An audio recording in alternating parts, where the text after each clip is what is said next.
নিরাপদ সড়ক কেবল একটি দাবি নয়, এটি প্রতিটি নাগরিকের জীবনের অধিকার নিশ্চিত করার প্রশ্ন। একটি সড়ক দুর্ঘটনা শুধু একটি প্রাণী কেড়ে নেয় না, একটি পরিবারকে শোকাহত করে, একটি সমাজকে ক্ষতিগ্রস্ত করে এবং জাতীয় অর্থনীতির উপর দীর্ঘমেয়াদী প্রভাব ফেলে। তাই সড়ক নিরাপত্তা নিশ্চিত করা আমাদের সকলের সম্মিলিত দায়িত্ব। নিরাপদ সড়ক চাই গত 3 দশকের বেশি ধরে জনসচেতনতা সৃষ্টি, নীতিগত সংস্কারের দাবি।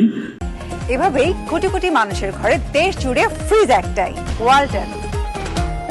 এবং নিরাপদ পরিবহন ব্যবস্থা প্রতিষ্ঠায় যে নিরলস ভূমিকা পালন করে আসছে তা সত্যই প্রশংসার দাবিদার। এই সামাজিক আন্দোলন দেশের সড়ক নিরাপত্তা বিষয়ে জাতীয় সচেতনতা তৈরিতে গুরুত্বপূর্ণ অবদান রেখেছে। তাই আমি নিরাপদ সড়ক চাই এই আন্দোলনকে শুভেচ্ছা জানাই, স্বাগত জানাই, কৃতজ্ঞতা জানাই। মাননীয় প্রধানমন্ত্রী জনাব তারেক রহমানের নেতৃত্বে বর্তমান সরকার একটি আধুনিক, নিরাপদ, জবাবদিহিমূলক যোগাযোগ ব্যবস্থা গড়ে তোলার লক্ষ্যে কাজ করছে। সড়ক অবকাঠামো উন্নয়নের পাশাপাশি আমরা সড়ক নিরাপত্তাকে সর্বোচ্চ গুরুত্ব দিয়ে এগিয়ে যাচ্ছি। উন্নত মহাসড়ক নির্মাণ, ঝুঁকিপূর্ণ স্থান চিহ্নিতকরণ ও সংস্কার, সড়ক নিরাপত্তা ব্যবস্থাপনাকে শক্তিশালীকরণ, ট্রাফিক ব্যবস্থা আধুনিকায়নকরণ এবং সচেতনতা বৃদ্ধির মাধ্যমে একটি টেকসই ও নিরাপদ পরিবহন ব্যবস্থা গড়ে তুলতে সরকার বদ্ধপরিকর। এছাড়া প্রযুক্তি নির্ভর সড়ক ব্যবস্থাপনা, তথ্য ভিত্তিক পরিকল্পনা এবং দক্ষ মানব সম্পদ গড়ে তোলার মাধ্যমে সড়ক নিরাপত্তাকে আরও কার্যকর করার উদ্যোগ গ্রহণ করা হয়েছে।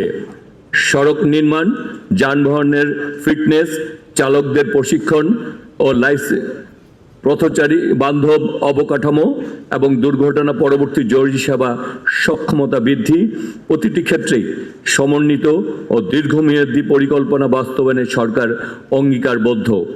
আমাদের লক্ষ্য শুধু দুর্ঘটনা কমানো নয়, বরং একটি নিরাপদ, সুশৃঙ্খল ও মানবিক সড়ক সংস্কৃতি প্রতিষ্ঠা করাই আমাদের ঐকান্তিক ইচ্ছা। সরকার একার পক্ষে এই লক্ষ্য অর্জন সম্ভব নয়।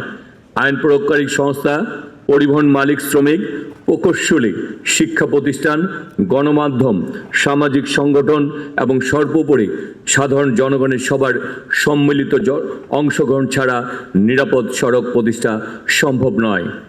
আমাদের প্রত্যেককে ট্রাফিক আইন মেনে চলতে হবে, দায়িত্বশীল আচরণ করতে হবে এবং অন্যকে উদ্বুদ্ধ করতে হবে।